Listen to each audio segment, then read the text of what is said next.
huge fucking robots. Oh yeah! First up, Lunar. Ah yes, the Cerberus Alpha. Lunar starts off on his motorcycle, equipped with enough weapons to start a small war.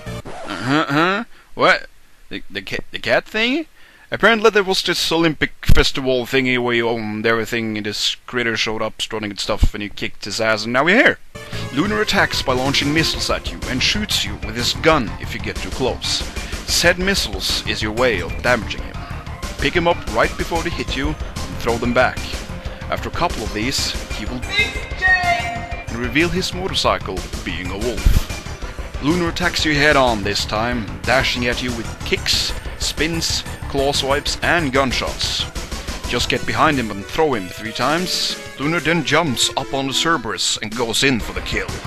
He did one huge mistake however, drop his gun, which is now in your possession. How extremely convenient for us. Keep firing at him until the bastard falls off and that makes 1 down, 2 to go. Second one in the fray, Taurus. This time he means business, as he brought a freaking tank. He attacks by throwing rocks at you and by shooting a big charged up shot from his cannon. This is your time to strike. Grab a hold of the tank barrel, spam upon the gamepad like a maniac so that the tank actually shoots straight up and hits Taurus on the way down. Do this a couple of times and his tank turned into a human-like creature, which only attacks by kicking. Right as he is about to hit you, grab the leg and pull him back so that the robot trips and Taurus falls off. Now this one is original. The way you damage Taurus is by tapping up, bringing the robot over his body, then immediately pressing down, slamming the bastard down on poor Taurus. Do this a couple of times and here's history. Last up, the Bird of Paradise, Mirko. The hardest and also the coolest fight in my opinion. His vehicle of choice is a platform with a giant drill under it. You're fighting in the air, which makes this fight pretty unique. He attacks by spinning at you until you grab a hold and rips his shield off. This is where he gets serious. He shoots a giant energy blast out of his lance, and the Gamma tries to impale you with his drill. Hit him with the lance a couple of times and he will reveal his giant blue hawk. Phoenix Gamma attacks by pecking at you and sometimes shoots laser from his wings. When you get a clear shot, then grab the hawk's head and pull it as far down as you can until it slingshots up on Mirko riding it. Do this a couple of times more, and Hunter will become the hunted. They start flying after you, launching everything they got at you, be it bullets, missiles, or lasers. Now this one is a bit tricky. When he starts launching missiles, grab one of them right before it hits you. Throw it right back at him and boom! The beast Hector's is no more.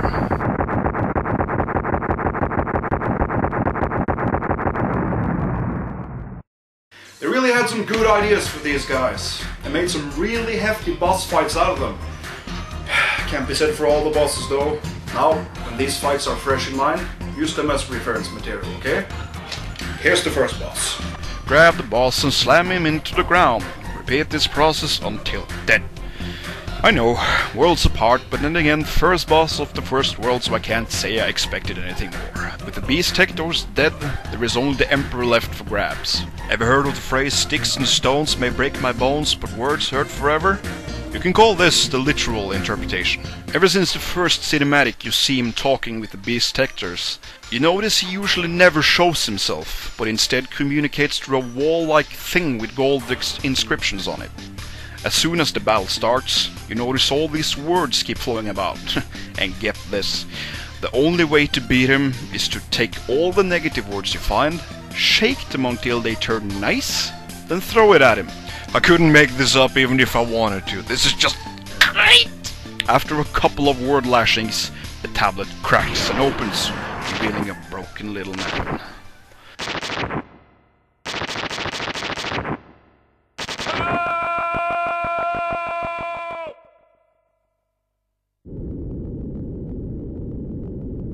Leo has lost.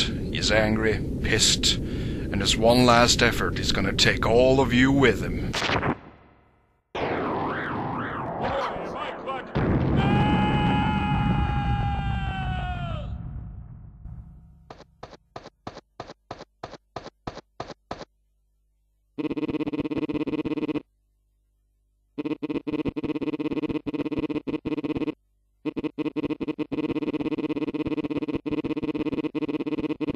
Damn.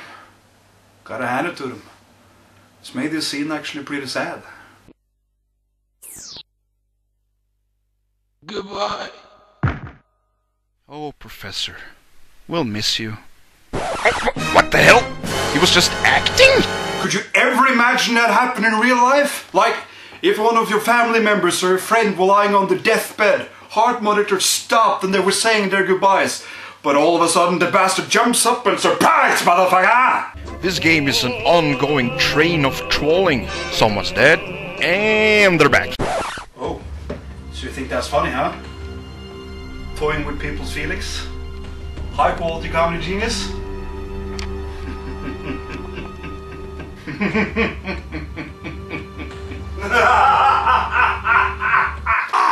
Funny.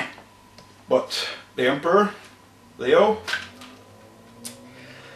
still not the final boss. This is the final boss. So, the Beast Hectors. Not there either.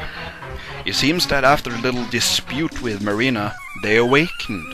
That they all basically have been brainwashed by the Emperor, and that they were actually good guys prior to the game. That doesn't mean they're gonna hold back on the final showdown though. So we get this strange and awkward cutscene where they call each other idiots and that Marina should join the fan club or whatever. Alright, hotshots, bring it! East change? Oh, I hope I know where this is going. Yes. Yep.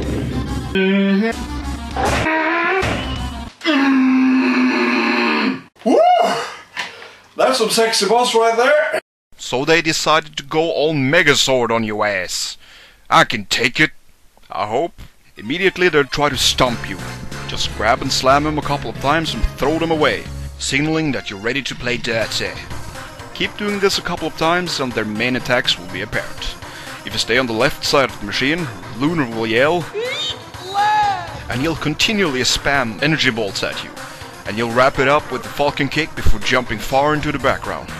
Dodge that beam at all costs, as if you don't, then some crackers will have some pretty good barbecue tonight, son! If you stay to the right, however, they will yell, "Stop!" and launch his fist at you. If you manage to catch it, then they are in deep doo-doo. Take careful aim and smack his fist right into the giant Megazord. Repeat this process a couple of times and the Titan will reward you with this funky dance.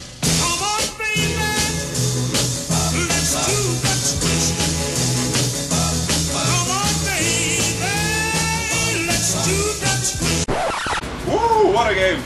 It's definitely one of my top 5 for the N64. And if you haven't tried it out yet, then you really should. Tune in next time as I finally get to test out this bad boy and give you a more modern review. After all, this is not the N64 gamer, and I'll see you next time. I just got